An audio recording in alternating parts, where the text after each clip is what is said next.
আসলে বিষয় হচ্ছে হাতিয়ার মানুষ একটা মিথ্যা প্রপাগান্ডা এবং একটা মিথ্যার আবদ্ধে বন্দী হয়ে আছে। এই মিথ্যার শৃঙ্খলটাকে ভাঙার জন্য মূলত রিটটা করা হয়েছে।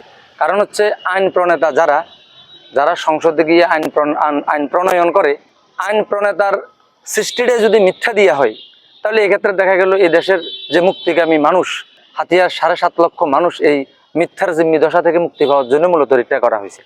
আবার আপনি দেখেন যে নির্বাচনী আদেশ 1972 সালের আদেশ অনুযায়ী অবাধ, সুষ্ঠু এবং নিরপেক্ষ নির্বাচনের ক্ষেত্রে একজন প্রার্থীর হলফনামা অত্যন্ত গুরুত্বপূর্ণ।